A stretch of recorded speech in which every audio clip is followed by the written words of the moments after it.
to our meeting.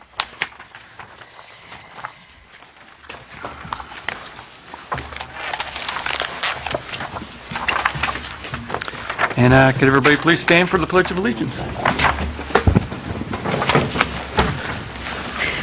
I pledge allegiance to the flag of the United States of America and to the republic for which it stands, one nation under God, indivisible, with liberty and justice for all. And is Reverend Moore here? I didn't see him walk in, so. He's not here. So I'll just have a moment of silence, and if people could remember Bob O'Brien and his family.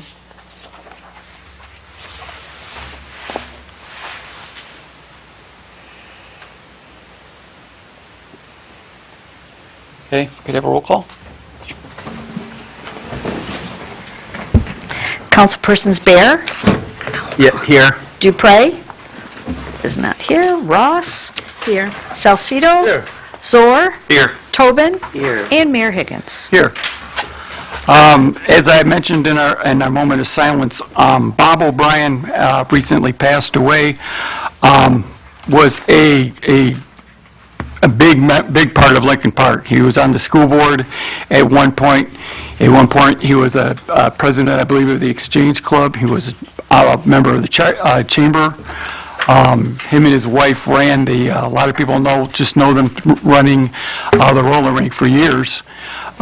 You could not ask for better people, and did so much for our city, and just they will be totally missed, and Bob will be missed, and just please keep him in your thoughts. Maureen is this. Yeah.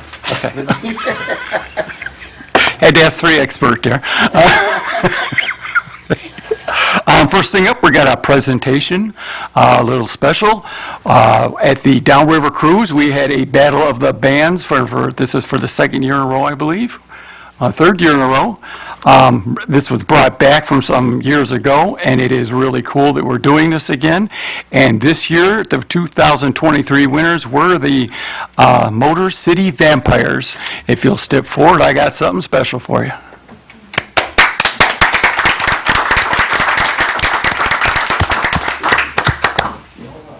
Thank you, gentlemen. Thank you, sir. Appreciate it. Thanks, everyone. There you go. Thank you. Yeah. Can I get some pictures? Thank you. Let me run. Congratulations. Didn't want to miss anybody. Congratulations. Thank you. Stand right here. Stand over here. Take a look over some. And rock and roll. Rock and roll. Thank you. Fuzzy pickles. Well done, gentlemen.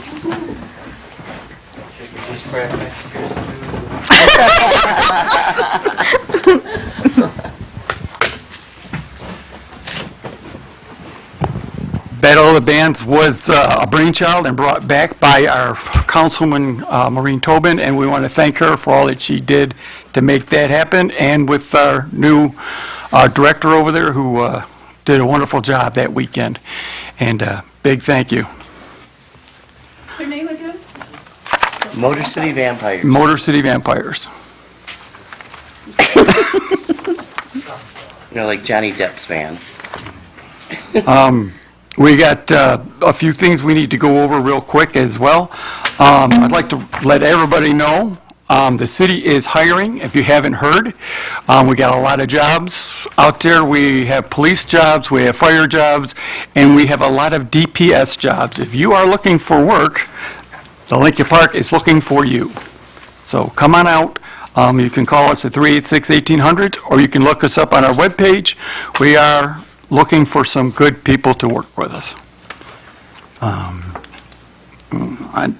I've also would like to let everybody know the CBDG loan program is right here in City Hall. You can contact for home improvements at 386-1800, extension 2903. They just got a refugence of money, and they have cash to loan out at a very low rate, and can do a lot of things for you. Please contact CBDG. Like to remind everybody, the garden walk is coming up on the 22nd from 9 to 1. This is put on by the CCI Commission, and it's going to be, you can buy a map at the museum, so this is going to be promoting the museum, and it will, all the proceeds are going to go to the museum. So you can pick up a map on the 22nd after 9 o'clock at 1335 Southfield. And also like to remind everybody, Art in the Park is coming up on the July 28th and the 29th. There will be bands, vendors, music, and just a general good time. Come on out, have a good time. And that's all I really have for tonight. I am going to ask the city manager up front because we had several water mains break, and I think he has a quick update for us. Well, yeah, we had, earlier today, we had a water main break on the 1800 block of Morris. Also this evening, a few feet down the road, had another water main break. So guys are still out there. Water pressure will be affected. All right, now resolve the following items listed under the consent agenda to be approved as presented to the mayor and council. Approve the minutes of the regular meeting of July 3rd. Approve the accounts and claimables payable. Schedule a study session for blight remediation program. Renew finance agreement with Comcast. Update the sync agreement with the police department. Authorize the bridge inspection from Hennessy. Approve the renewal of the annual secondhand dealer's license. Approve the renewal annual pawnbroker license. Amend the special event permit fun foam event. And approve the annual Implementation. implementation, cannot say that word, I'm sorry, plan for the Senior Alliance. I'll move. Support.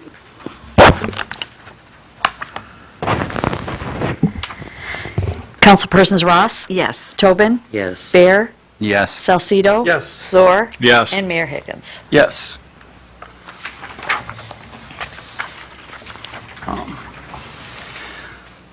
First, be it resolved that the mayor and council for the city of Lincoln Park grant a 60-day extension of the demolition order for the property of 1574 Fort Street to expire September 17, 2023.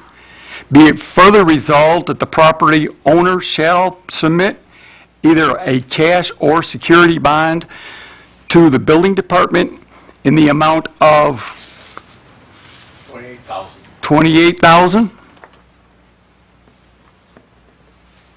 by July 27th, 2023, or the resolution shall be rendered void, and the demolition order shall be allowed to proceed. I'll move.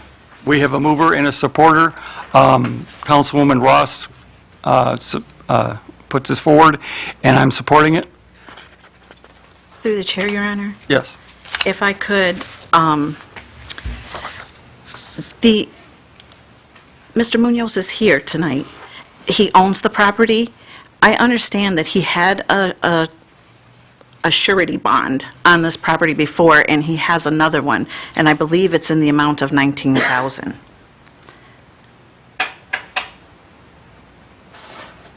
Would we allow Mr. Munoz to come up and answer questions for us? Yes, come on up and if you want to answer some questions. And I'm going to ask about the bond too with John. Is that true, that there is a bond? I don't know if it's still active at this point at all. Thank you.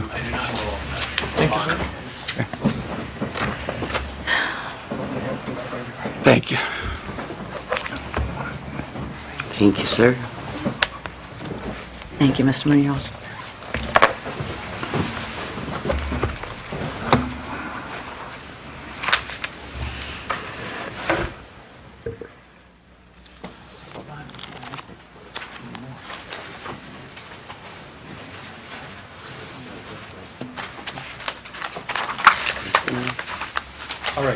Did you have, I'm going to ask first question first. Do you have any problems putting up the bond? No, Okay. no, I had purchased a bond before and expired. Yes. So I just got one renewal for the amount that you mentioned for $19,000.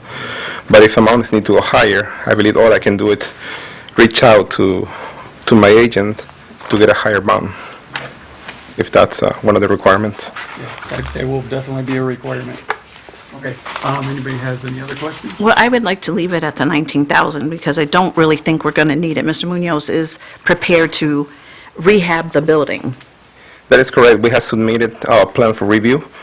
As soon as those plans are approved, then we can move to get the building done within the next 30 days. As you can see on the folder, all the taxes have been paid. We have insurance. There is a copy of the blueprints there. Everything pretty much, it's all the requirements, and like I said, we're only waiting for the blueprints to be approved. That's the first thing that we need to do in order to pull the permits and get the building done. I had purchased the building about 8 months ago. I'm not sure what the previous owner done. There's no control. I'm not selling the building. I have already 2 tenants who are interested on renting the place from me. And all I'm asking is more time so I can get the building done. Through the chair, Your Honor. Yes.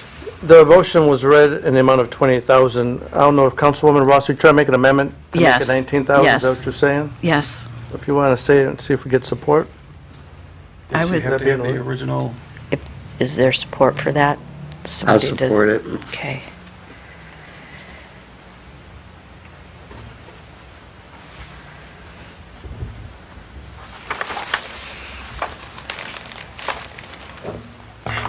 Going home, my pencil broke. This is, the expiration date on this bond is 11/11/2024. Vote on the amendment. Yep. Guys ready? Yeah. Okay. Councilpersons Ross, Yes. Tobin, Yes. Bear, Yes. Salcido, Yes. Soar, Yes. and Mayor Higgins. Yes. Okay, so that shall be amended. Are you guys ready to vote on the other one, or do you need more discussion?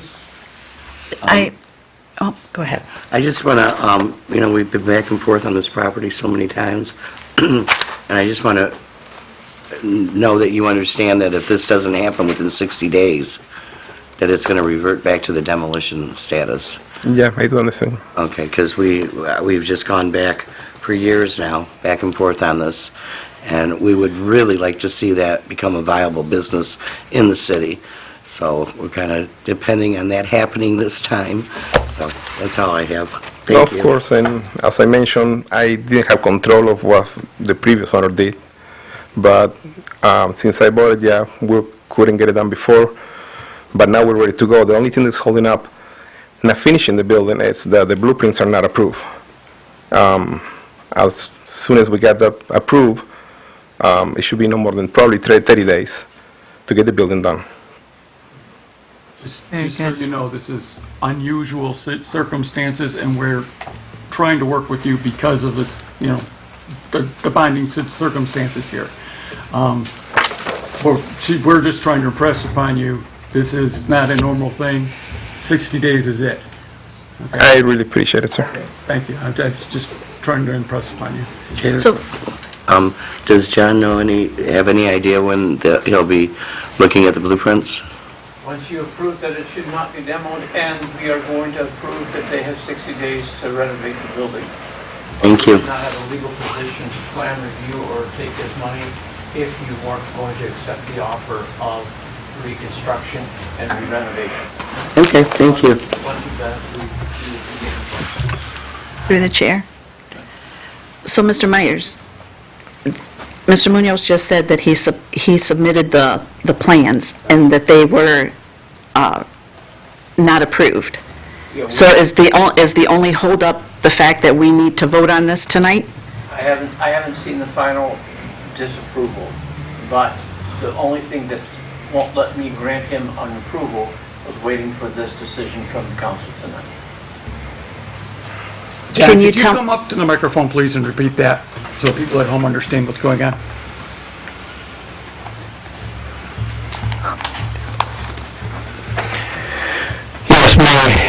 our issue is legal, and when the paperwork was granted, we could receive it, but we could not act upon it until council had a right to suggest or accept or deny the Dangerous Building Board's recommendation to demolish. That's what you're doing tonight by a recommendation or a motion of two of you, so it's been on the council to do so. So we would not have reviewed or finalized or given my signature to the plans until you, as a council and mayor, would have voted yes to save the building for renovation. So once that's done, I will look in the next 2 to 3 days and make sure that if there's any violations that are still outstanding on the drawings, that we'll get to the owner so he can get back to the architect and get those corrected so we can approve. Can you guarantee that he'll get them this week? I can't. I You can will- work hard at it, but I won't guarantee. Well, I mean, can you get back to him this Oh, week? I can easily get back to him. I can Okay, get back that's to him what I- tomorrow, but I can't guarantee they'll be approved by the No, I'm end not of the week. saying approved, I'm just saying to look Oh, at yes. them and make sure that he Absolutely. is on track. Yep, absolutely. And if Okay. this needs to go to planning, will that be possible in the scope of 60 days? This will not need to go to planning. Okay. Okay. Mr. Munoz, I want to thank you very much for bringing this to our attention. No, thank you so much for the opportunity. Like I said, I've been working with different series through the year. This is kind of my first project in the city of Lincoln Park. I'm the president-elect for the Detroit Board of Realtors, so we work with a lot of people who wants to become homeowners. We want to promote homeownership, and I would love to become part and get closer to the city of Lincoln Park. So this is kind of a great opportunity for me to learn the process and also, to work with you. Well, this is a very unusual process, only because of the demolition, so thank you very much. Thank you so much. Thank you for your time. Okay, hearing no other questions, we will call for a vote. Councilpersons Ross? Yes. Mayor Higgins? Yes. Councilperson Bear? Yes. Salcido? Yes. Soar? Yes. And Tobin. Yes.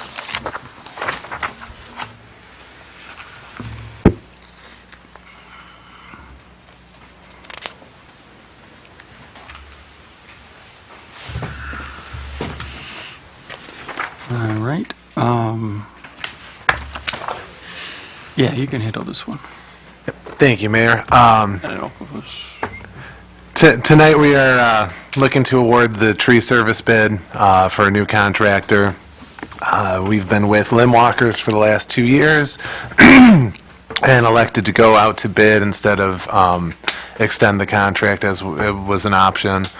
Couple things of note on this.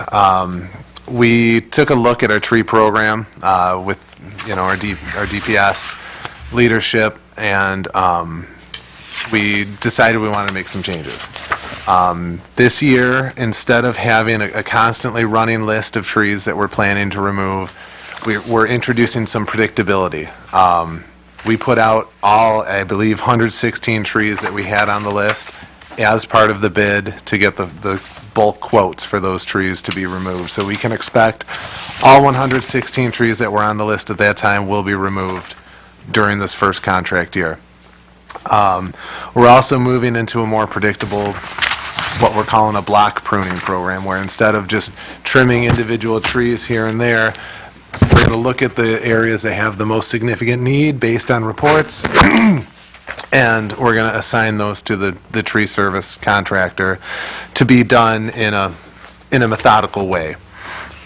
So it should improve the services, the quality, and again, the predictability of the program. We did receive 2 bids. One was from a company called CHOP, and the other was Limb Walkers. CHOP was the lower bidder on most of the services except for what we're calling contingent removals. So when we get a phone call about a tree that is potentially a hazard and should be removed, but we didn't have it on the list to begin with. And then the final stump grinding by size, but the overall difference made it worthwhile. And the references for CHOP came back extremely satisfactory. And I know we've had some issues between the city and limb walkers in the last 2 years, so moving in a different direction makes a lot of sense. So tonight, we're looking for you guys to approve and award the bid to CHOP, and there is a suggested resolution. Be it resolved that the mayor and council award the contract for 2 years for tree removal and block pruning to CHOP. I'll move. I'll support. I have a question. I got a couple questions. In the past couple years, we've had a problem with the removal of the stumps. You mentioned it already in the contract, but will that problem be alleviated? That's the hope, absolutely. It's going to require that we keep a good eye on the contractor, and we do good follow-up.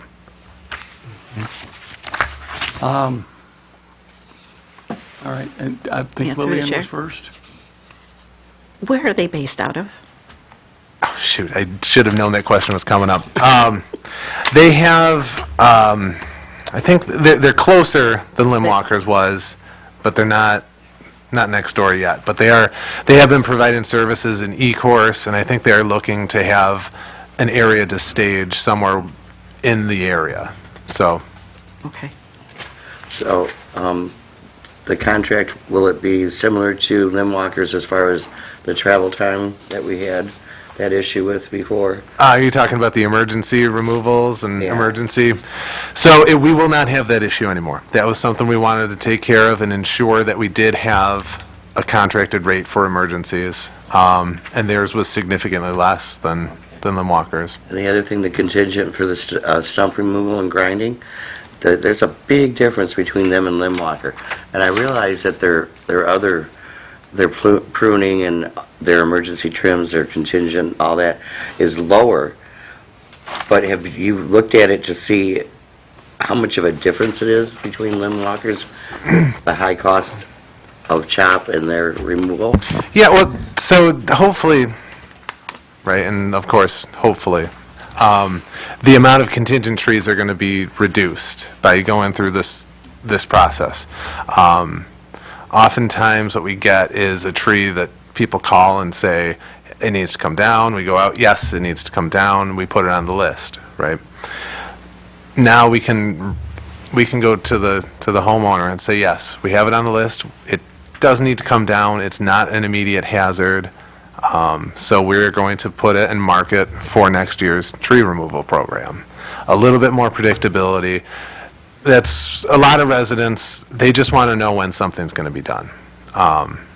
Oftentimes it feels like they want it to happen right away, but that's just because maybe they've been asking for a while. So hopefully with this increased predictability, the amount of those trees that have been called on for years significantly decreases. Okay, because that's a pretty Right. big difference. Lillian? Thank you. I think, are they not in a better position to start right now? Because I thought limb walkers took care of most of the trees Yeah. on the list, right? Yep, but again, the 116, those were the trees on the removal list when we put it out to bid. Okay. At that point, limb walkers had been done doing their tree removals for that time. So those 116 trees are still there. Okay, okay. So, but I will say, when limb walkers first came in, we had a list of probably 300 trees. It was I know it was it long. was outrageous, and they were able to cut our list down over the first year significantly. So I'm very confident that this new company is going to be able to take care of all these trees on the removal list for this calendar year, and then prepare for next year. Okay. Through the chair, Your Honor. Yes. 2 quick questions. There is a big difference in the grinding of the stump. At one time, didn't the city have a stump grinder at one time? Because I know price-wise, you can probably get them anywhere from $2,500 to $5,000. Is ours still workable, John? Do you know? It is. Could at times we grind a stump instead of paying this amount? I mean, It would depend on available manpower. the people trained, and just trying to... Right. I'm in favor of this company coming in, but in regards to the grind of the stump, leaves a lot to be desired, so I'm ready to vote. Okay, hearing nothing else, I will call for a vote. Councilpersons Bear, Yes. Ross, Yes. Salcido. Yes. Zoer, Yes. Tobin, and Mayor Higgins. Yes. I'm gonna say this because I know there's gonna be some people watching at home. I referred to them tonight to watch this tonight, that your tree can be cut down a lot faster now, so hopefully this will be taken care of. They'll know what I'm talking about. All right. Next up, CBDG. I'm going to turn that over to the city manager to talk about it. Yes, thank you. So 3 years ago, we approved a 3-year contract with Hennessy Engineers to handle the CDBG administrative services. This was dealing with the annual action plan, the 5-year plan, all of that. The contract also allows for us to do 2 individual 1-year extensions. Now that contract's expiring, we both, we've been using Hennessy forever for this type of stuff, and they've expressed the desire to exercise the first-year option, and the administration would like to do that as well, and it's an important time to do so. So in order to do this, we just need to do a resolution to authorize the extension, and then we can sign a letter to deal with that. So there is a resolution attached, as well as the original contract was in your packet. Whereas the City of Lincoln Park and Hennessy Engineering Incorporated desire to exercise the first 1-year option on a 3-year contract for the CDBG administrative services, be it resolved that the mayor and city council approve the 1-year extension with the Hennessy Engineers Incorporated, and authorize the mayor and city clerk to sign the documents to require they execute the extension. So moved. Support. Any questions? I'm going to ask real quick, since we do not have a director at this point, or will not shortly, what will the plan be? Will it affect this? No, that won't be affected by this. Okay. All right. Any other questions? Then I will call for a vote. Councilpersons Ross, Yes. Bear, Yes. Salcido. Yes. Zoer, Yes. Tobin, Yes. and Mayor Higgins. Yes. And once again, I'm calling on the city manager. Yes, thank you. It's kind of a busy evening for me. So, a little background. The city's charter was written in 1925, written and adopted almost 100 years ago now. By and large, there have been some minor adjustments, but very few amendments to the document as a whole, even though the city has grown and changed dramatically throughout those times. Articles reference some outdated practices that are no longer consistent with state law. We need to do a systematic review of the charter and make recommendations for updates. A couple of meetings ago, Mayor Higgins announced an intention to form such a charter review committee, and I've put together some bylaws for the committee, and also a resolution to establish the committee. Committee, according to the bylaws, will be made up of the mayor, the city clerk, another member of the council, and then 4 members of the residency. Because ultimately, any kind of charter changes will have to go back to the public, and you need to make sure you have public input on this. The purpose is really to look through, review the charter, make recommendations for priorities. All recommendations will then require council approval before they can be placed on a ballot for the public to vote on. If the resolution is approved tonight, we will update the city's applications for boards and committees, which will give Ashley an absolute heart attack because it won't line up quite right, and it's going to be fun. She likes the boxes to be perfect. And then we'll work with it, and we're going to promote the need for new members to this committee. So that's what we're looking to do here. Be resolved that the mayor and city council for the city of Lincoln Park hereby establish the Lincoln Park Charter Review Committee.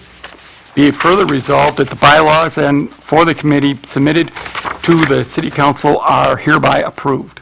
I'll move. Support. Excuse me. And call for the vote. Councilpersons Tobin, Yes. Ross. Yes. Bear, Yes. Salcido. Yes. Zor, Yes. and Mayor Higgins. Yes. Thank you.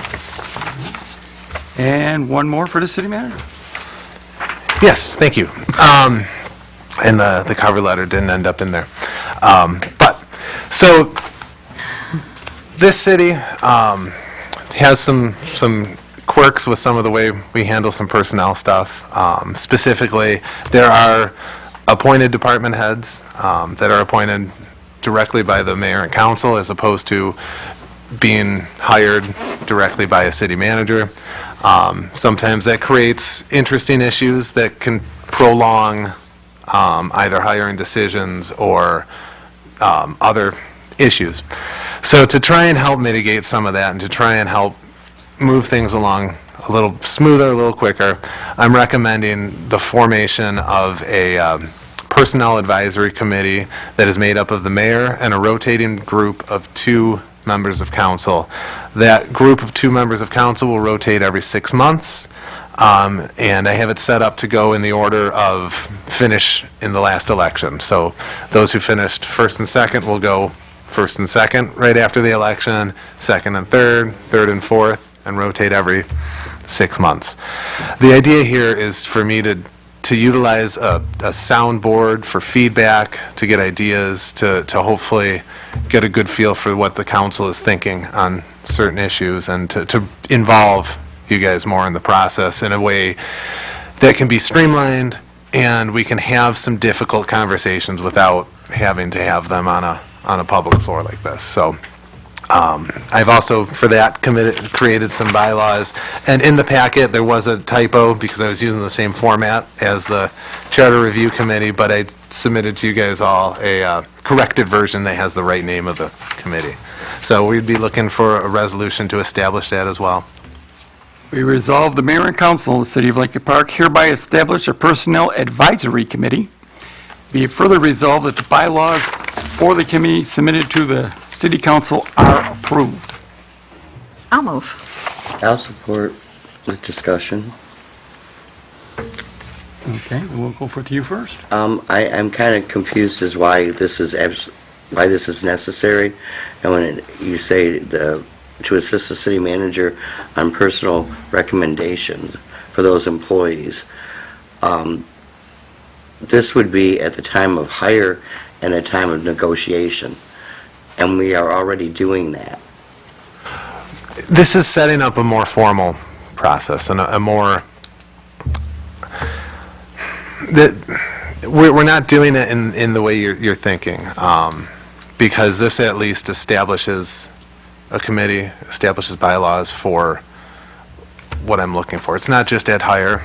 No, I said at hire and at negotiations. Or if we're looking to maybe expand something.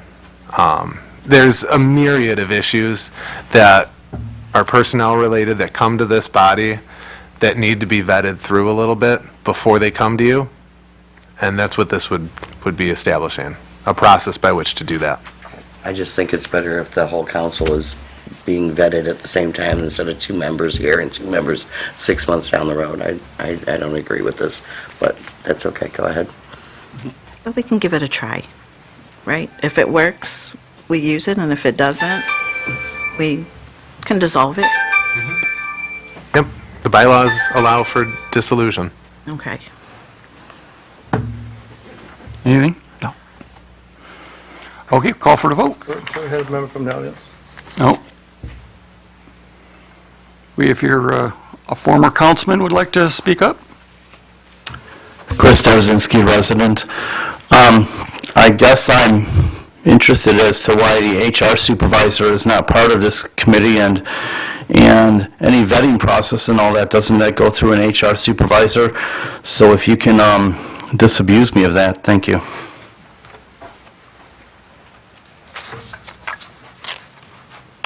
The HR manager also has an individual contract with the council that would be at times discussed with that committee. So yes, of course, the HR manager would be involved in a lot of the discussion, but not all of it.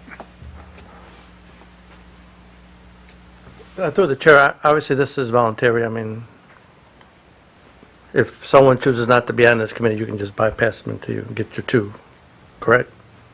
I would prefer if it wasn't. I would prefer if we could have everybody serve their term. That way, the influence is spread across the entire council throughout the term, and it's the most fair way to do it. And of course, everything that's just it's a sounding board for me before I come to the entire council.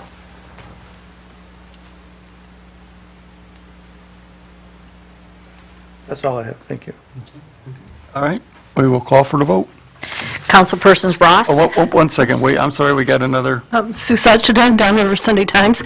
Is this a committee or is this a meeting subject to the Open Meetings Act? It's a committee, it would not be subject. It's an advisory committee to me, it's not a quorum. there would only be 3 people in the room of a mayor and council, so you can have up to 3 at any time for a committee. If you have 4, then you have to be in the open committee. Also, no votes will be taken, no recommendations made. Thank you. Okay. And now we'll call for the vote. Councilpersons Ross, Yes. Tobin, No. Bear, Yes. Salcido, No. Zor, Yes. and Mayor Higgins. Yes.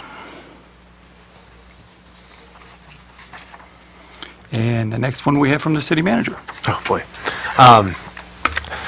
So this is to reestablish the Director of Community and Planning and Development position. About a little over a year and a half ago, I presented the council with a plan to reorganize the departments of Community Planning and Development and Parks and Recreation. This was at the time we were having soon-to-be retirement of the director of both of those departments. And it looked like it would be a good idea at the time to separate the two, create a director of Parks and Recreation who is a director of Parks and Recreation, and then create a sub-department head level to handle the day-to-day operations of the CDBG program.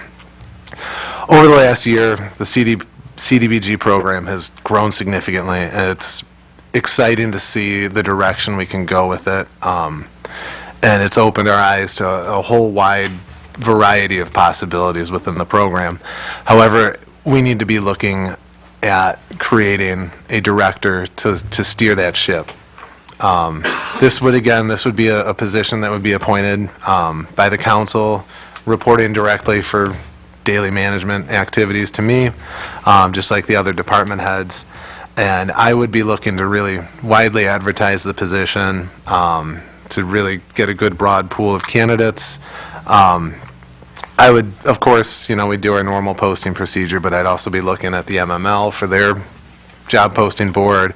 The Michigan Association of Planners also has a pretty robust and active job posting board as well. Looking at posting the position within the salary range of $67,500 to $75,000 should be an appropriate level to attract qualified candidates.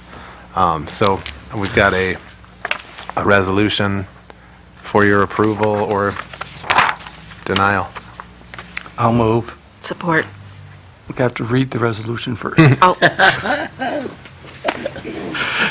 Be it resolved that the mayor and city council of the city of Lincoln Park reestablish the position of Director of Community Planning and Development. Be it further resolved that the city manager is directed to post the position with starting salary range of $67,500 to $75,000. I'll move. I'll support. Through the chair. And question through the chief for So, my question is, the CBDG director, what other jobs will be included in this program that weren't included, say, in the program when Doreen was doing it? What are you adding to this position? There's a new, with us moving code enforcement in-house, the development of a more robust ability for blight remediation within the program. There's also a myriad of different neighborhood grants development grants that we can be going after, that if we have the right expertise there, we can do so. So whoever is hired for this position would have to be able to be a grant writer also. There'd be an element to that, just like we're looking for with most of our department And heads. that'll be in the job description? Yes. Okay, is there a job description available yet? Not quite yet, and that is because the director position has not had an actual job description, I think, ever. There was an ordinance that was adopted quite some time ago that combined the two positions, and that is from where all the job duties came from, way back. I would like to Yep. see the job description. Obviously, we need to advertise for it, but I would like to know what you're actually advertising to. Yep. For, it just makes it real hard to make a decision when we don't know what you're actually going to entail in the job position, besides what we're commonly used to doing, and knowing that you're going to add other duties that we don't know what they are. That's it. I'd like to point out that the CBDG director gets paid out of CBDG funds. And I also like to know if she's going to be working, or he or she is working directly under the city manager in that position. Does that affect that? No. Okay. No. Okay. Any other questions? Then I will call for the vote. Councilpersons Bear, Yes. Ross, Yes. Salcido, Yes. Zohr, Yes. Tobin, Yes. and Mayor Higgins. Yes. I'm sorry, James, but this one is not on you. Get to take a break. You can take a break. John, you're up.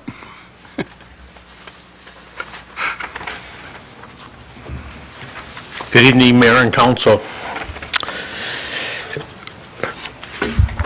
We've met with KD Cement and also Great Lakes Contracting, and KD Cement gave us quotations to do work at the fire station, and I'm going to call it the Cleophas side driveway.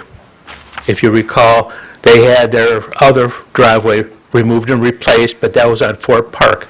Now, what's inclusive in here, and it is a capital improvement budget in the present budget we are in, to have the driveway, the interior trench drains, and also sidewalk removed and replaced.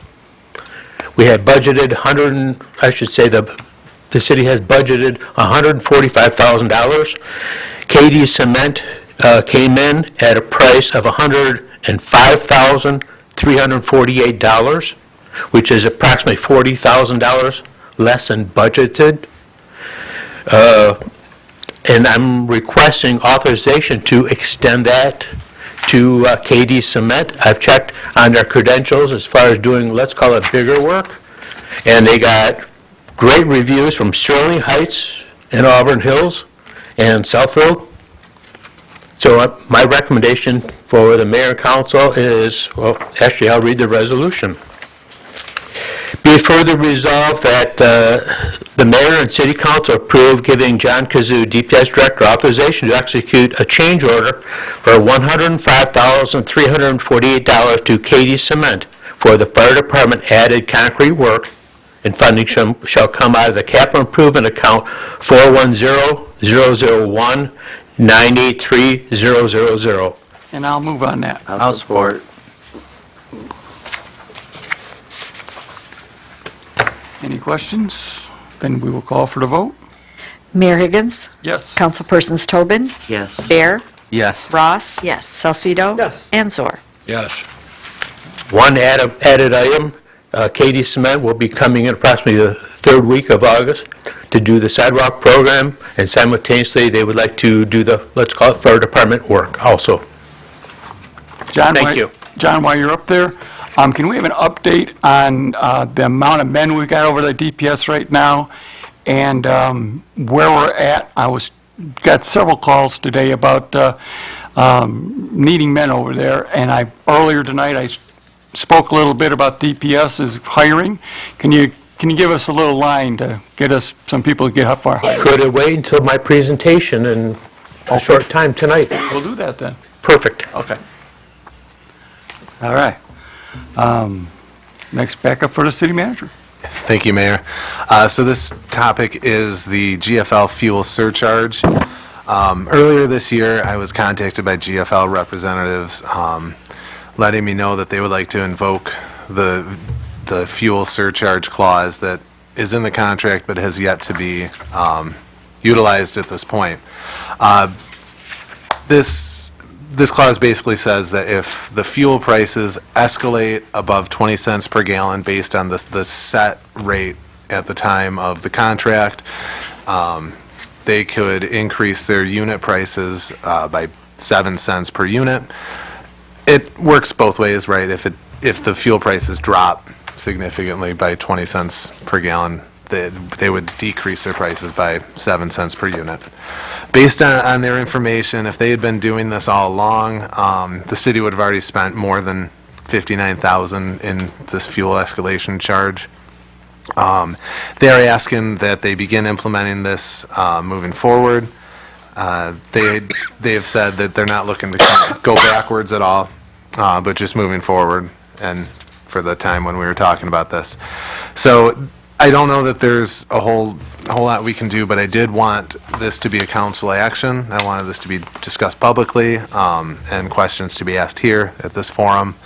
We do have representatives from GFL in the audience who could answer questions as well. So there is a resolution, and I'm happy to answer any questions. And Be it resolved that the mayor and city council approve the GFL's request to invoke the fuel surcharge clause of the contract. I'll move. Support. Okay. To the chair. To the chair. We're going to let CFL talk first, and then we'll... Good evening, Mayor and Council. Sam Caramagno, GFL. Evening. Good evening. Good evening. If, this is something we found in our contract review process at GFL that we have not been utilizing as we reviewed all of our municipal contracts, and we have no desire to go back to 2018 or 19 or 20, anything like that, but we do feel that it needs to be exercised as of this spring and then going forward. It'll be a monthly adjustment on the bill, but it does go both ways. As James said, it will go both ways. If fuel dips below the base price, then we'll give you back 7 cents for every 20 cents that the fuel moves. Through the chair. So you're talking about taking this from April, May, and June, and for the first 3 months, we're going back to April, and then starting again July, August, September. Is this going to be a monthly expense, or is it going to become every 3 months? it's going to be reviewed every 3 months, Okay. but it'll be added each month. Okay. And have we paid April, May, and June? We have not yet. No. Not with an escalation. Okay. Anybody else have any questions? To the chair. How much longer do we have with your contract? You've got about another year left on this contract, if I it's off the top of my head, about another year. Okay, thank you. Through the chair, Your Honor, just a couple questions.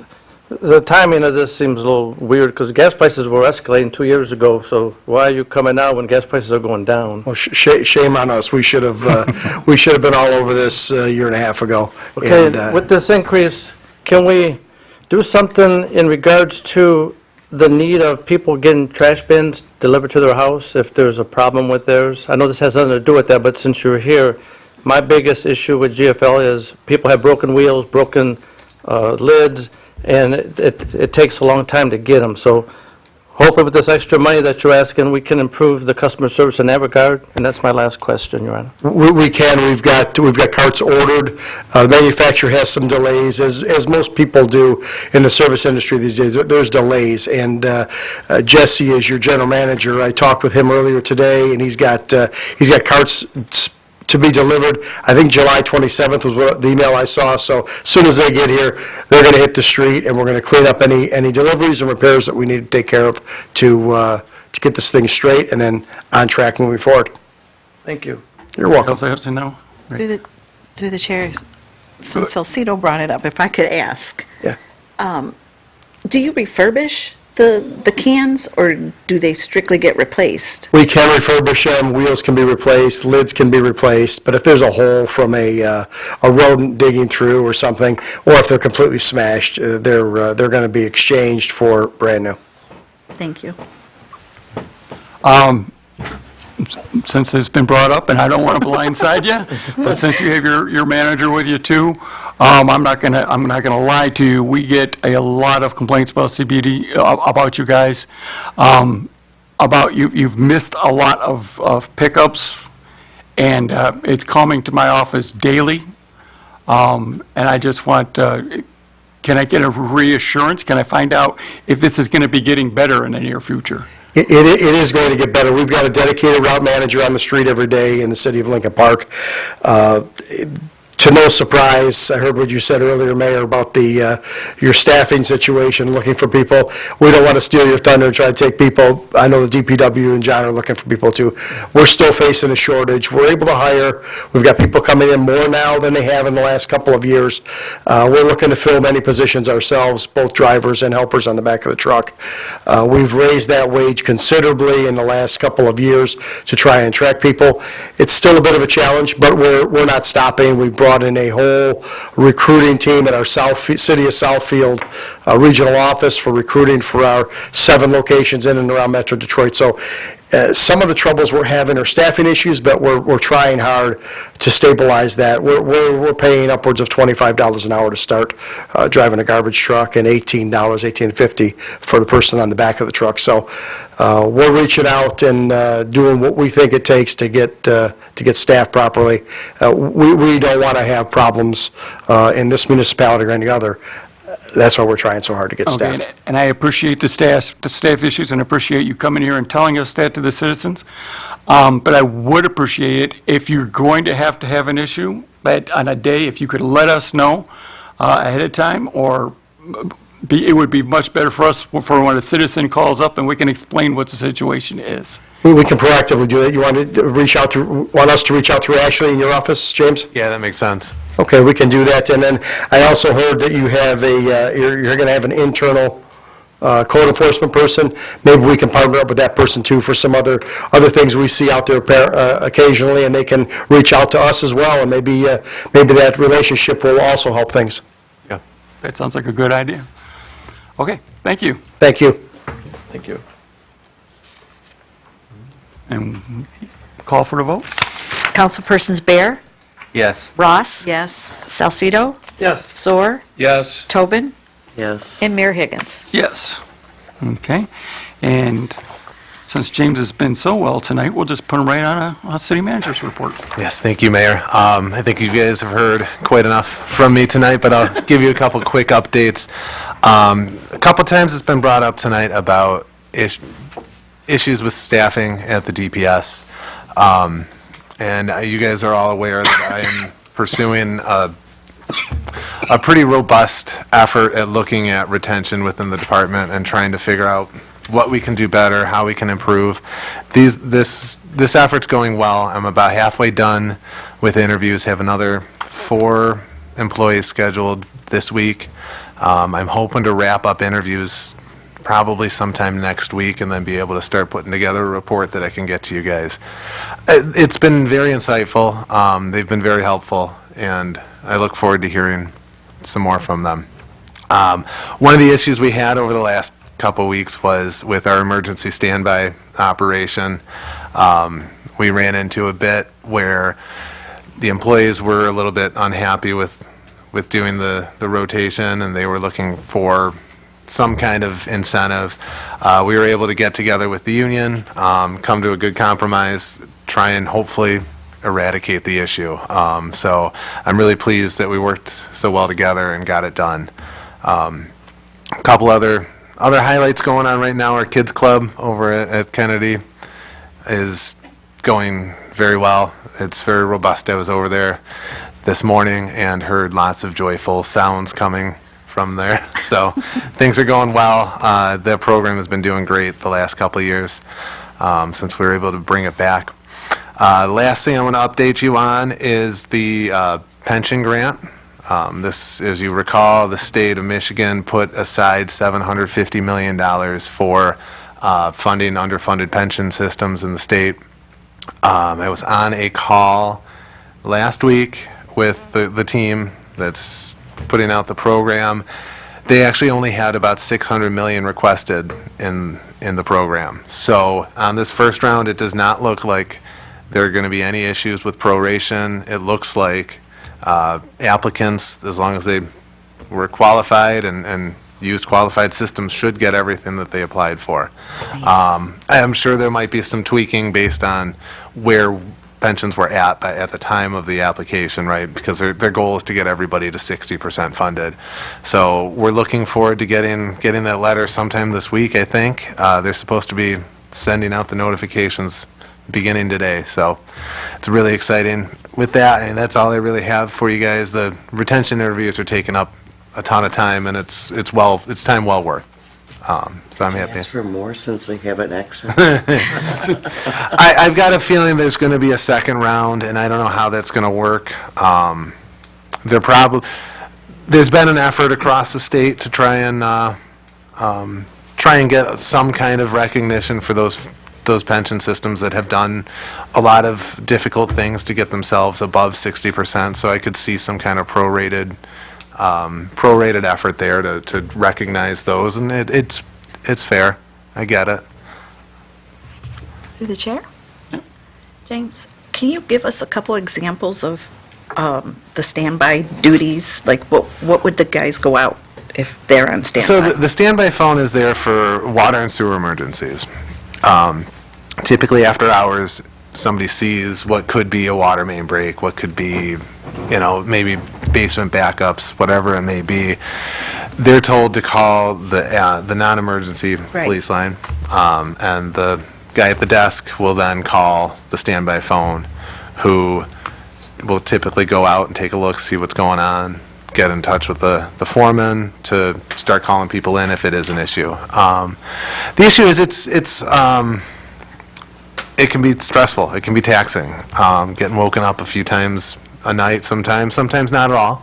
But there are times where they're woken up every couple hours, every hour. And they are required to go out, right? If they get the call, they're required Yes. to go out. Yep, they're supposed to go look. And the issue is, we only had about 5 guys step up to do it. So it's a weekly rotation. You just got done doing it. You only have 4 weeks until it's your next one. It was really exhausting on the guys. The issue was we had some goofy language in there that if you looked at it one way, you could say everybody's supposed to be on it and they can set the rotation, or you could look at it and say it's supposed to be a voluntary rotation. In order to fix this, we had to come to some way to get everybody in the water and sewer department on it, because that way it can spread out over the course of a couple months, and you're not on it every 4 weeks, every 5 weeks.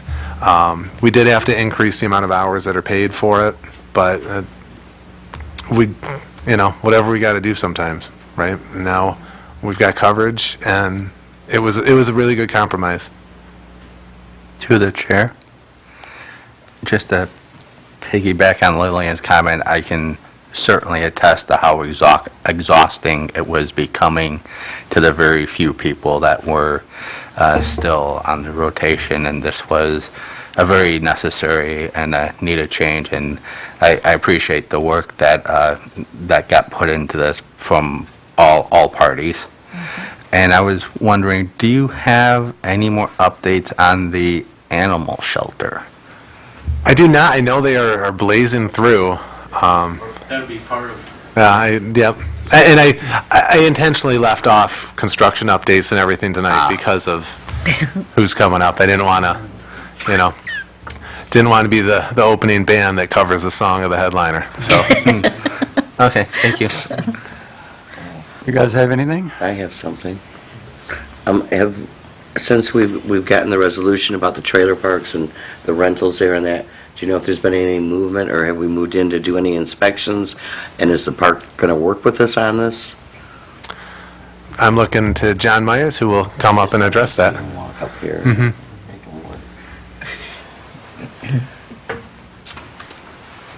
We are presently involved in training our staff of what they need to look at as compliance with the state and our own rental program. In the meantime, we have now evicted 15 properties, and they are now, 15 of them are emptied. We also now have, I believe there are 8 more that go before the judge for victim notices. And everything from this day forward, the ownership will be required to put a rental certificate and registration in the hands of the City of Lincoln Park for every property that is occupied. And they will then have to meet both exterior and interior safety regulations, life, health, and safety, that is equivalent to everything that we do in a stick-built house in compliance to a trailer. So as that gets moving forward, as I said, we already have 15 empty. I think we're going to request in the next 3 to 4 days that 4 of them are locked up so that we have no more loitering and hanging out and using the properties. But at this point, as far as I can tell, the police chief and I have met with both the owners, the management company, and the tenants that are managing it on the site. And everything right now looks like they're willing to comply and meet our demands. Through the chair. John, before you leave, the evictions are for life, health, and safety violations? That's correct. Thank you. So all the homes that are now empty have major structural problems. Thank you. I just have one more thing. I'd like to make a resolution that we schedule a session to the city manager's contract, employment contract, that we have a closed session to discuss that. Do we have a second? I'll second.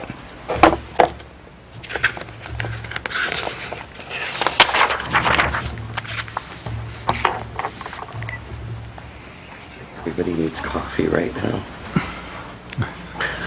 When do you want to do this? When is a good time? What? Do we have anything for the next council meeting? Yes, we do. Yes, we just set it tonight for the August 5th, the blight remediation program. August 6:30. At 6:30.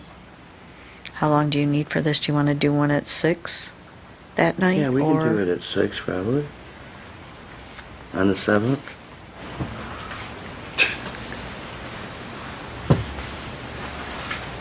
Or the 24th, whatever you guys want. What's the earliest, the better, and get it done.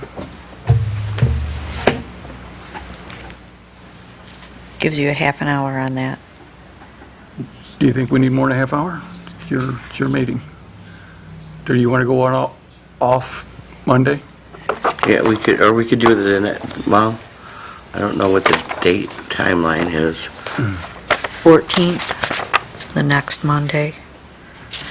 No meeting, If I could, or meeting. we've got August the 8th at 6:30. Yeah, that's what I thought it was, August 8th, not 7th. Is that an error? August 8th is a Tuesday. Yeah, it's the 7th, Oh. It's August the 8th. 7th. Is the Monday. Do you want to do the 8th? Also, Do we need a correction? It's a Scrivener's error, I'll fix it. Okay. is there something else that would be there? There would be a commission meeting that night. So if we do it, we'd have to do it on the 15th. No, I'm sorry, the 14th. Would be an off Monday. Why don't we just do it on the 21st then? Before the council meeting? Okay? Okay. Hour? Thank you. Make it 6:30, so it's 6:30. so an hour, at least an hour.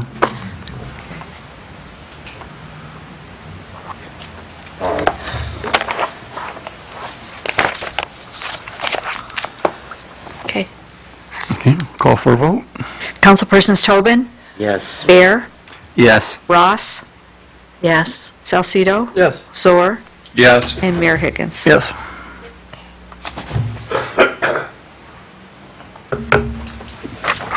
Anything else for the city manager? Then we will bring in our department head, the DPS. Yeah, report. Come on down, John, you're the next contestant. It's the John and John Show. Again, good evening, Mayor and Council.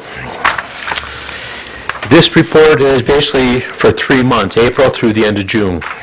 And I placed a copy of that in front of each one of your chairs before the meeting. Street sweeping, we have completed, and we sweep every month, 690 miles of street sweeping in those 3 months. Coal patching, we've completed 348 work orders, and we purchased a little over 152 tons at a cost of almost $19,000. Spray patching, last council meeting, this body authorized $100,000 worth of spray patching. The contracts have been executed. They've been forwarded back to the spray patching contractor, and we've given them a list of the streets. We're going to wait until they can get back with us when they fit that stuff into their contract. But that's for $100,000. It's not for $5,000 as indicated in my crib note sheet handed out. We've repaired 14 street signs, replaced 28 street signs. Water main breaks. So far in these 3 months, we have had 30 plus today. We've got 67 year-to-date. Water services, we've repaired 7. Hydrants, we flushed 6. Valve repaired in 3 months, we've done 3. Sewers, backed up basements, we've had 20 call-outs, 0 to my knowledge as our responsibility. We've jetted over 39 different sewers. We've repaired 4 pumps. We've cleaned out 8 catch basins in those 3 months. Rain events, we've had 9 separate rain events with street flooding, and we've had 0 bypassing from our retention basin, which I think is pretty darn good. Motor pool, we've got a contracted mechanical service, and for these 3 months, they've done 35 different issues on vehicles at a cost of a little over $36,000. Staffing, which was an earlier question. Budgeted, we have 23 people, minus 2 mechanics and 1, I want to call it citizen request person that assists with meters during the day, because we don't have the ability to put him out in what I want to say the workforce. So that leaves us with 20. We've got 2 non-work related leave of absence, which gives us 18. We're missing 6 bodies that we have not yet found candidates to hire to come in. So that means we're down to 12 people. Now, what happened just over this past weekend, if you recall, we got a pretty good rain event on Thursday, a pretty good rain event on Friday. We ended up calling in guys because we had 6 trees come down. They got them up and out of the way of the roadway or the sidewalk. They handled what they could, and we had to go out and finish doing the pickup and other reported branches down today. So we didn't have the staffing to go out and start street sweeping for this week. We hope to do that tomorrow. As far as water main breaks, we had a water main break Saturday, 1 Sunday. We actually had 2 today, and then coming in here at 6:47, we have a third one. I know I've got 2 more scheduled for tomorrow. Those are leakers at the present time. I'm not sure exactly who's going to come in, because some of these guys worked all last week, Saturday, Sunday, plus more water main breaks today. They've got to be exhausted.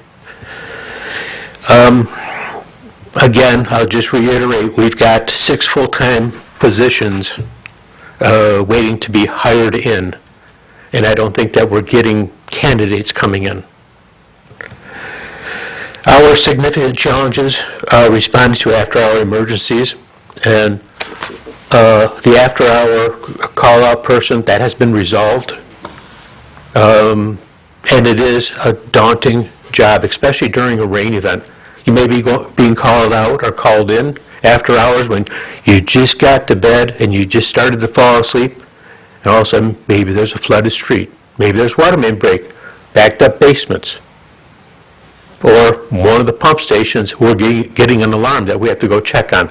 And that may happen till the wee hours of the morning.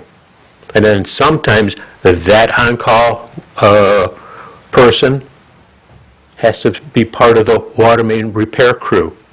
So to kind of put this in perspective, you might have worked all day yesterday. You may be up all night tonight if we have a bad weather event. And then you may end up having to work tomorrow too. It's a very long time. And right now, we're not supposed to be working people greater than 16 hours. So it's very tough. Does anybody have any questions for me? And John, so the public hears this, our water main breaks. We do have older water system, and that's part of the problem, no doubt. But we are getting water pressure problems, and can you explain that, please? Well, what we've been experiencing in GLEWA, Great Lakes Water Authority, probably other than this past weekend, have been trying to reduce what I want to call the peaks in the water pressure spikes that we're receiving. The unfortunate part, as the mayor has already stated, our water system is quite old. It's original, and it's cast iron, and the strata, the material that is backfilled around our water main is clay, which is not really always the best. Because if you keep in mind that cast iron pipe, as it ages, it starts to fatigue. And when you have clay that freezes and you have the freeze-thaw cycles, it moves pipe. And this pipe doesn't have any forgiveness. It'll break.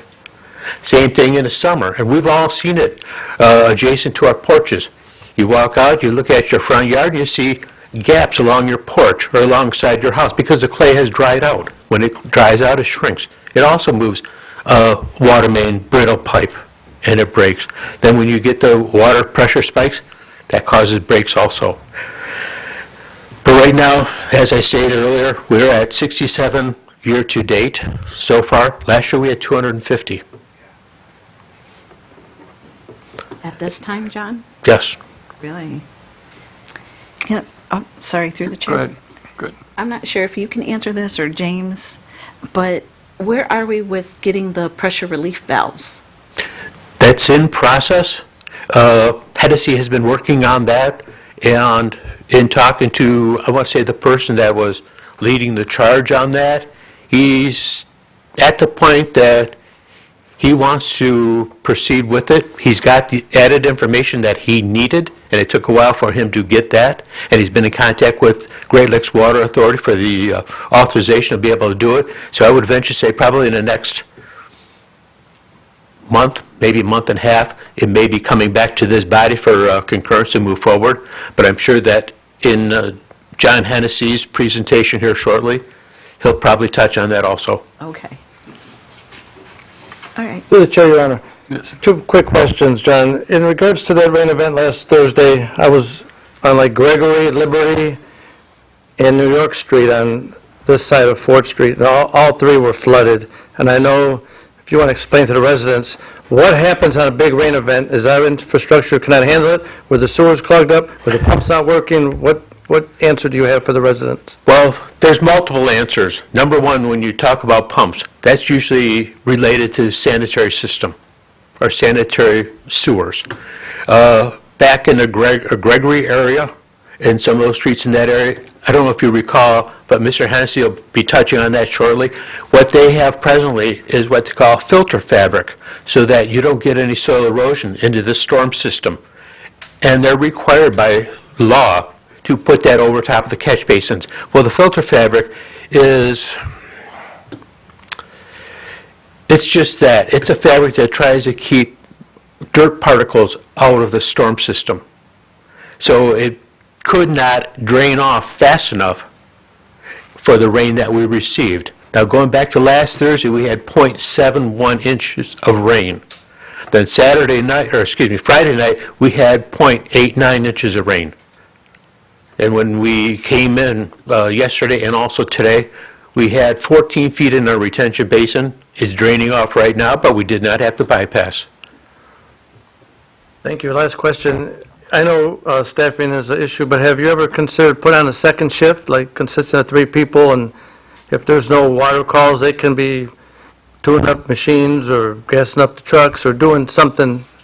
We've got plenty of items for them to do without doing stuff like that. I'd love to have a second shift, but I can't find enough personnel to fill the first shift. Thank you. To the chair. Go ahead, Mr. Thor. Go. When you spoke about the tree service during a storm event, now that we have a contract with a contingency, isn't that part of the contingency for the public? Well, most likely it'll be part of, like, if it's an after-hours event, it'll be an emergency. And that's why we put in the emergency rate this time for the contract. So it'll be dealt with? It can be dealt with. Thank you. Correct. To the chair, can you give an update on the pump stations that we're rebuilding? Has anything started? John will touch on that. And you keep talking about the 12 full-time employees. Are there any part-time employees? We have one part-time, well, actually, 2 part-time employees right now. Okay. And that's usually what you have? We've got room enough for 4. Okay. And if I'm not mistaken, the one can only use the one, and one is a senior can only do so much. Well, if I'm not incorrect? He's an older, no, I can't even, I don't want to say that. His usage is limited, and of course, because of their part-time, their hours are limited. And the other one, he's only here, now that he's out of school for the summer, he's here more, but he's been here during the school year, and he, in the past, because of his curriculum, he's only been able to work about 6 hours on Friday. So is he part-time? Yes. Did he give us a full complement of 30 hours? No. We knew that he was in college, and we knew that his usage would be limited, but at the time, we didn't have any other choices. And we're still in that position right now. Any other questions? So again, if you're sitting at home and you really want a good job working for the city, we're looking for you. Thank you. Next.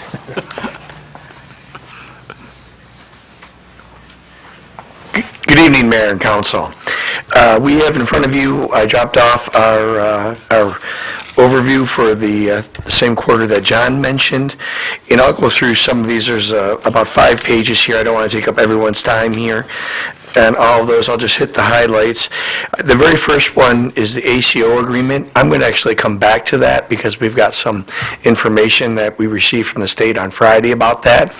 And so I'm going to proceed with some of the other things. We've got the water system and loss detection. We've kind of developed a plan on how to pursue that, and that's dependent upon staffing as well, and developing a team to do that, to implement that comprehensive program. We've got the North Shore sanitary sewer replacement.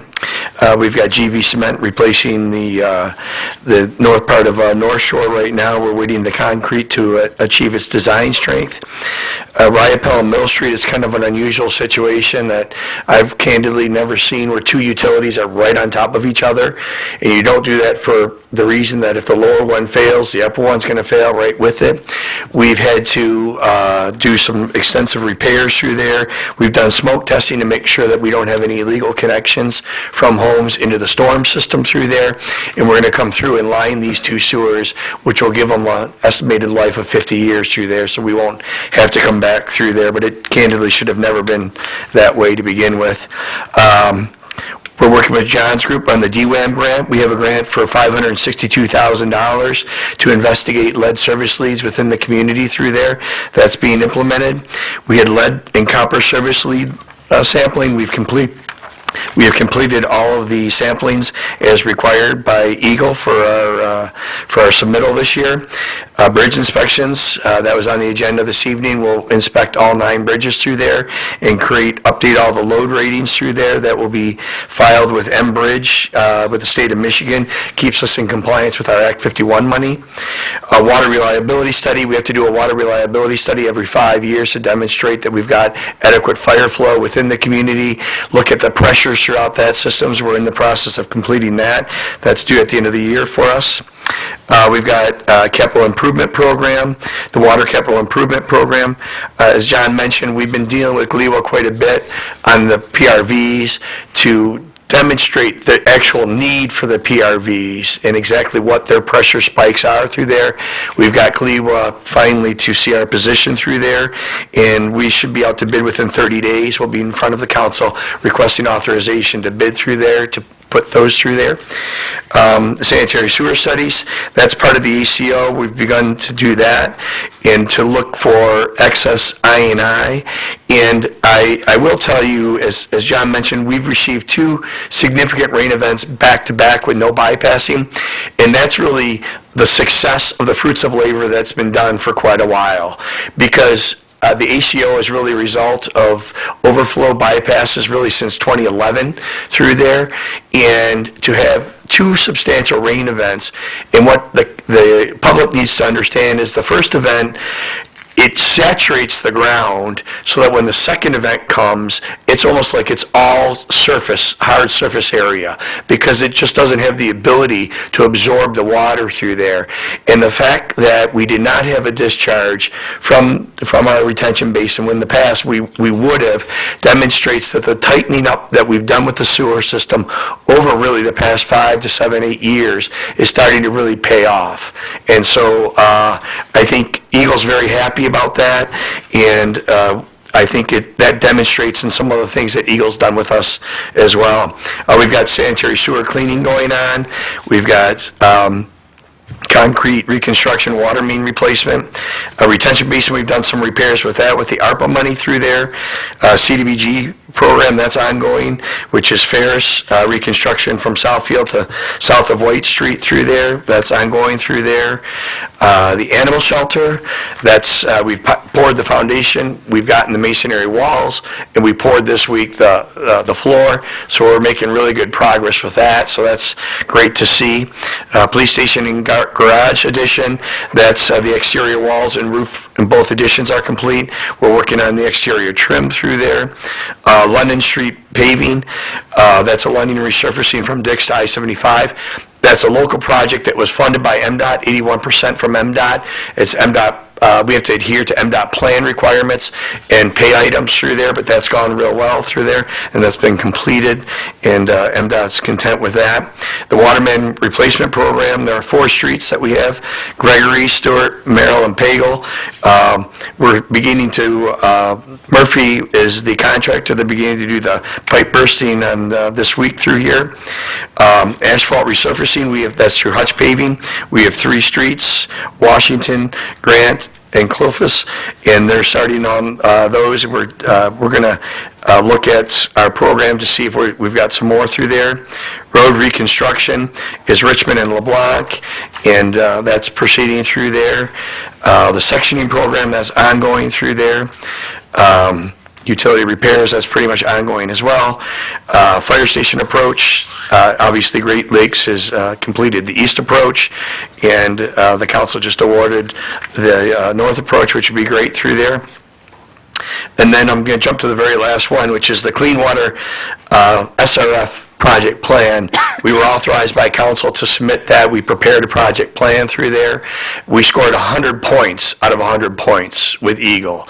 And we submitted in for approximately $15 million, about $12 million for our 2 pump stations, the Emmons and Lincoln stations that were built, I think, in 38 and 42, which if which are completely rebuilds through there. The superstructure is remaining because it's in good shape. That means what's below grade is remaining, but above grade and all operations will be completely new.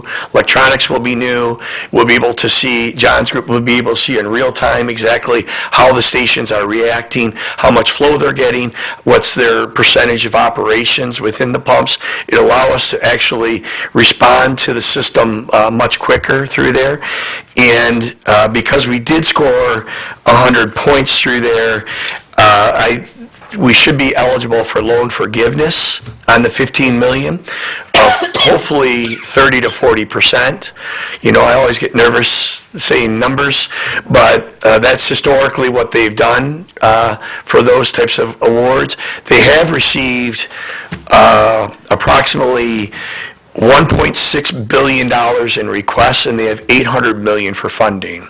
So the fact that we have score 100 points, we will certainly be in the funding range, but we are looking to get the loan forgiveness through there as well.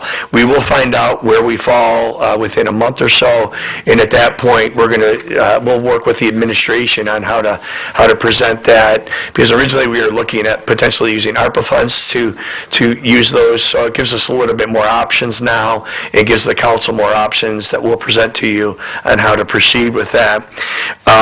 The very first item that I have that I'd like to round off with is the ACO agreement. The ACO is an administrative court order, and that's a contract with really Eagle and Lincoln Park, and it really mirrors the capital improvement program that we developed with the administration about 3 years ago. We've been working with Eagle for over 2.5 years on the ACO through there to make sure it's in a digestible format. To give the council a kind of a quick overview, it's a 20-year program within 5-year chunks, so it's kind of 4 significant chunks. The very first part is the biggest chunk. Those are the repair and replacement of the 2 pump stations, and then the repairs to the RTB.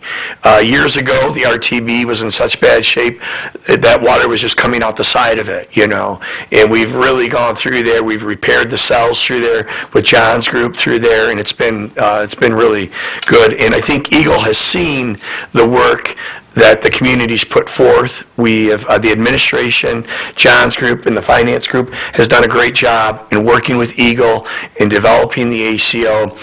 But we received an email at 1 o'clock on Friday that the ACO has to be adopted by the city by July 31st.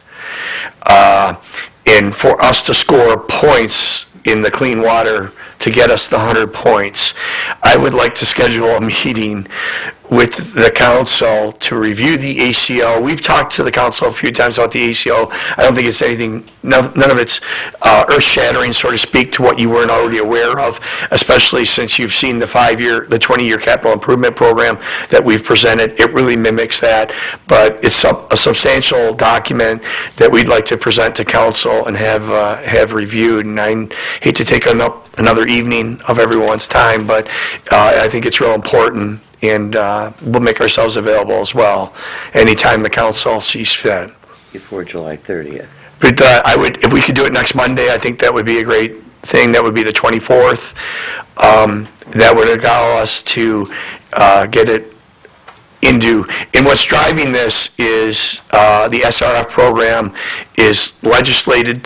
Eagle has to follow those legislative dates, so Eagle, the Attorney General kind of mentioned this, and it kind of caught her off guard, but we said that we would work to accommodate that as much as possible. I'll make a motion for a special meeting. I'll second. Is it a special meeting or is it a study session? It has to be a meeting that we can take action on. Okay.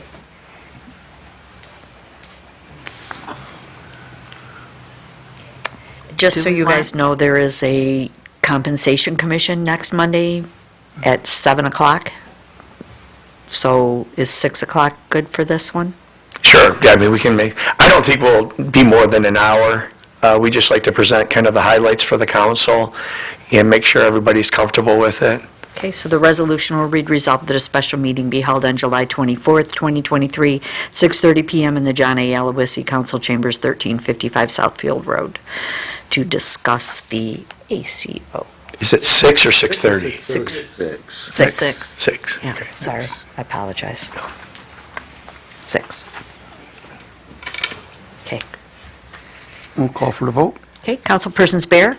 Yes. Ross? Yes. Salcido? Yes. Zor? Yes. Tobin? Yes. And Mayor Higgins? Yes. And that summarizes our report, and we're here to answer any questions. Anybody have any questions for? Yeah, Mr. Hennessy? Sure. Could I ask you, when we do those sewer liners, I know that, is it the life expectancy is 50 years? How long are they warranted for? The warranty is 2 years, It is. which within our contract, because what we warranty is really workmanship. And so if workmanship is going to fail, it generally definitely fails within 2 years. And the life expectancy is 50 years for these. We've not, in all the lining that we've done, we've never had an issue, and we've done them for well over 12, 15 years, and we've not had one issue. All the pipes that we've looked at, all are holding up really well, and the friction coefficient looks real good, and it's really worked out real well. Thank you. Other questions? Okay, thank you. Thank you.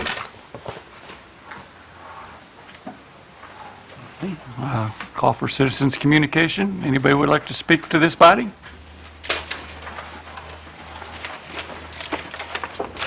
Hi, Leslie Lynch Wilson. Hey, I just want to remind everybody that National Farmers Market Week is August 6th through 12th of this year. This year is the 24th year. It is an annual celebration that highlights the vital role that farmers markets play in our nation's food system. So since August 6th falls on a Sunday, at the Lincoln Park Farmers Market, we will be celebrating it by doing a food safety demo on the importance of cutting boards and preventing food contamination. Due to a grant from the Michigan Farmers Market Association, we will also be distributing a cutting board, a scrub brush, as well as a lettuce knife to anybody at the market. So we're going to be doing this at 1:30, and this is the cutting board everybody will be getting, and this is the scrub brush. So basically, during the demo, we're going to be explaining how a cutting board can help you in preventing food contamination, and the importance of what is the proper way to clean a cutting board, as well as what cutting boards are better, such as bamboo is better in preventing food contamination than the plastic, and why you should never use a cutting board like this. You need to pitch that, because that one, you will get a lot of food contamination. And then, because we still had money to spend, the Michigan Farmers Market Association said we had to spend the whole $600. Also, a lettuce knife, and the purpose of a plastic lettuce knife is it helps in when you're cutting the lettuce, it is less apt to turn brown as opposed to, your metal knives. So we're going to be doing it at 1:30 on August 6th, so please come on out. We've got 100 of these. I got all these boxes in my kitchen, so we need to get rid of them. So please come. Thank you.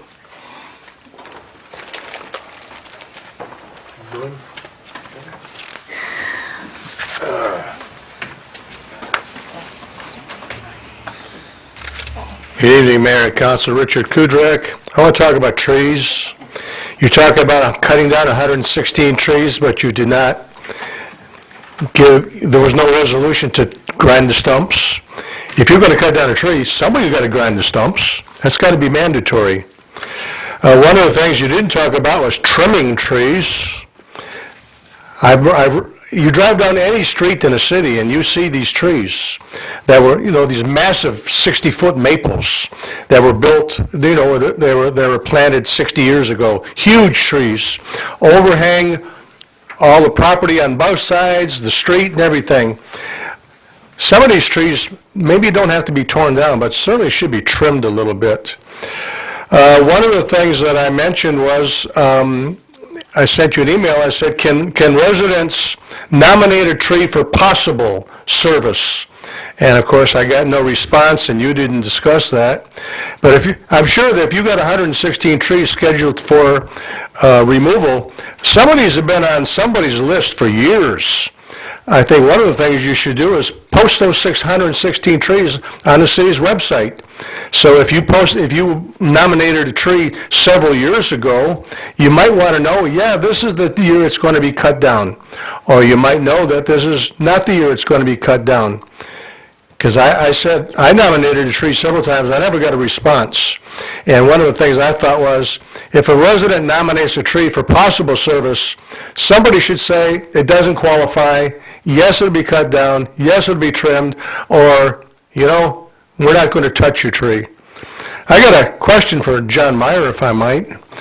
If there's about 15 trailers that were condemned and are now empty, what is the process to remove the trailers from the trailer park?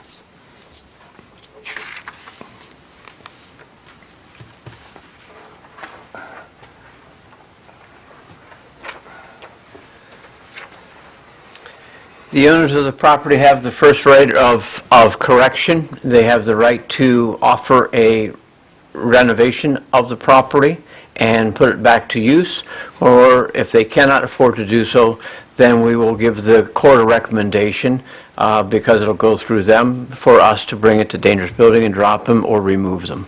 But the first goal will be, they have the right to consider that if the property that is there now is not occupied and they want to reoccupy it, they will have to get a CFC, Certificate of Compliance with the rental program, and before they can put anybody in it. But then it would be up to a health code of health, life, safety, and community wellness based on the city's Lincoln Park's rental program to be allowed to continue to be operated. The net result is the city would be responsible for removing the trailer if it came to that. That's correct. We would be. Thank you. And it was pointed out earlier in the meeting, and I will just point this out because it was earlier in the meeting, normally we won't answer a question, but the stumping and taking out the stumps is in the new contract. Chris Darzinski, resident, business owner, and dues paying member of Lincoln Park Preservation Alliance. It's good to see that 1574 is going to be rehabbed, and we're going to get a tenant in there. That block is the most economically challenged block in all of our business districts.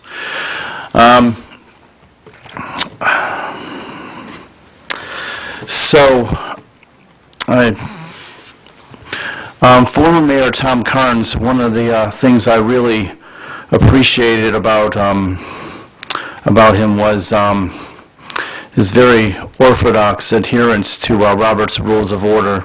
This brings me no pleasure to bring this up, but I'm really going to have to ask everybody to review that when it comes to how meetings are conducted, and I'm just going to leave it at that. I've sent you all emails many times on certain processes and procedures that I believe need to be in place, and I'll continue to wait for responses on those, and we'll continue to communicate on that. I've been communicating with State Senator Erica Geese and Representative, our state rep, Tullio Liberati, regarding poverty in Wayne County, and of course the 19.5% poverty rate in Lincoln Park, and communicating with them on some very good recommendations from the Wayne County Clerks organization for recommendations on towards the elections, most of it having to do with organizational logistics and what I consider to be a fabulous list that our city clerk was involved in masterminding and putting together. So I would encourage all residents that if you want to see improvements in elections at the local level, to contact our state rep and our state senator, and lend your support to that. And as far as getting communications back on the larger issue of poverty, when I get some communications back from our state rep and state senator, I will inform the mayor and council. The first committee that was set up for reviewing and revamping the city charter, bravo, good idea.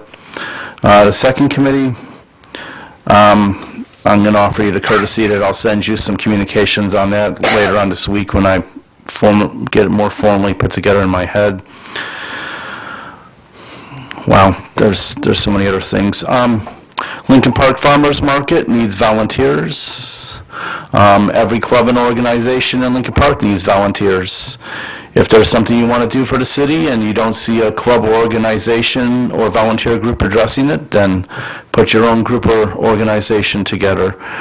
There are 40,000 people in Lincoln Park, and if you want to make it a vibrant community, well, it takes 40,000 people.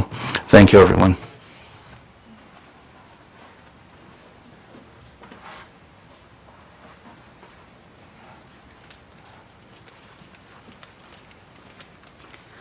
Hi, Mayor, Councilmen, and women. My name is Helen Randy. I happen to be one of the residents who lives on London. John knows me very well. I have been back and forth with John the way that they paved London. It's asphalt. Now, I told John, it's my opinion, like he said, that I didn't think London had to be paved in asphalt, or even paved yet.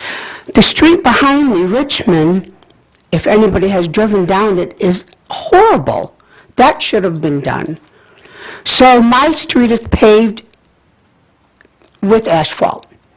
And the way they did it, I live on the corner of London and Hazel. I have a beautiful home. I love my home. But if you look outside, I took pictures. I don't want to bore everybody with them. The street is paved from the bridge all the way down, but when you get to my corner, there's two big slabs that they ran over it 100 times and have black asphalt. Then, I don't think you remember, Mr. Salcedo, when you were a councilman, when you were running, you came by my house and you saw the sewer was sinking. You had that fixed, which I appreciate. So, wherever the sewers were, both sewers, there's slabs of cement, which doesn't look good. I know it's just me. I've been there for 52 years. I love my home, but and then the other thing is I have a curb. When they had to do and forgive me if I don't say it, when they had to do the handicap ramp, they made it very steep, and I come home from work, and I've got a curb on my property, dividing the sidewalk and my property. And 3 slabs that I replaced last year and I paid for, I went to John. We didn't have the money from the city to do it, so I went to John. They took them out, and John said he would pay me. Now I have a copy of it for you. But my point is okay, it may not bother anybody else, but it bothers me because I take pride. And I've been there for 50-some years. And now I have asphalt. Okay, asphalt, but in front of my house, a slab, and on the side. I just don't get it. I just don't get it. And when I first moved, when my husband and I first moved in here, a lady came to my house from the city, and this same room, I wished I remember who she was, gave us this plaque for a beautiful home. I think I have the nicest home on London. I take pride in it. I just want to let you know. If you all are on London, and you come by my house on the corner of London and Hazel, you'll see my beautiful home, and then you'll see the slab and the curb. Thank you. Is there anybody else who would like to address this body? Not seeing that, we'll move on to the oral reports of the city council. start with our council president. Yes, thank you, Your Honor. Mr. Kudrak, I would suggest that you email council on the trees that you were talking about. Mr. Kudrak, email us tomorrow on those trees that you were talking about. I know you've talked about trees in the past. Also, I'll drive by London tomorrow and check that out. I know they were still working on it last week, but I'm sure we'll check it out. Restoration, it's still, they still have everything there, and the grass That's and fine. everything.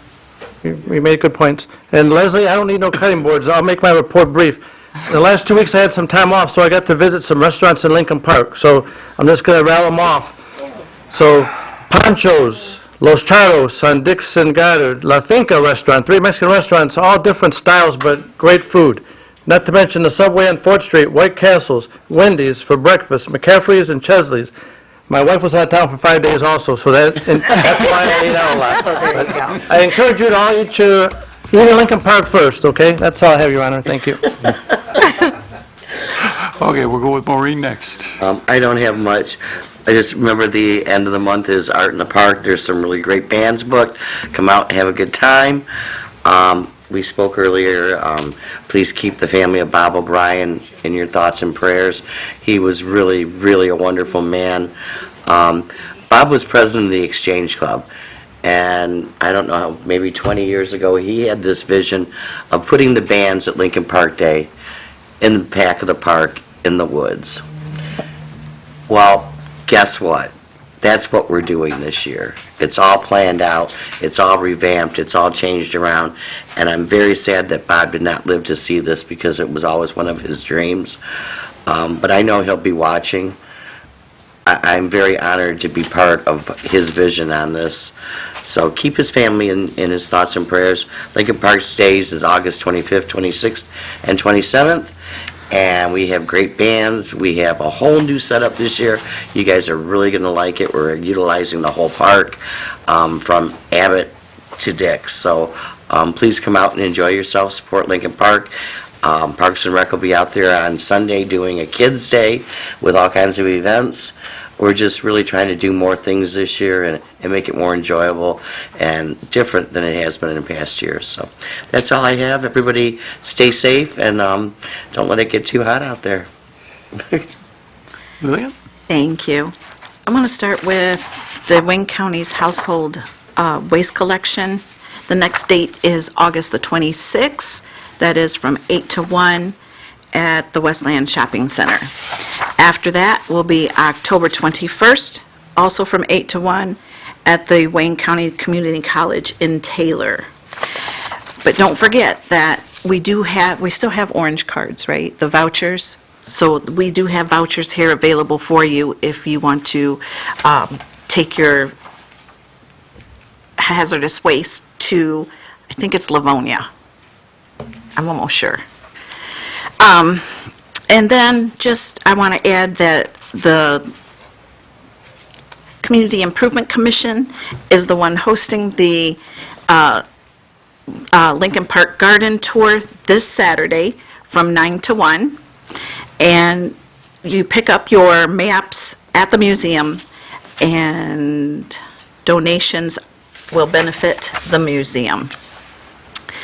Art in the Park is, again, July the 28th and 29th, and the Historical Commission will be sharing a booth with Hands of the City, and they will have art posters, Lincoln Park history coloring books, and museum t-shirts and sweatshirts for sale, also, again, to benefit the museum.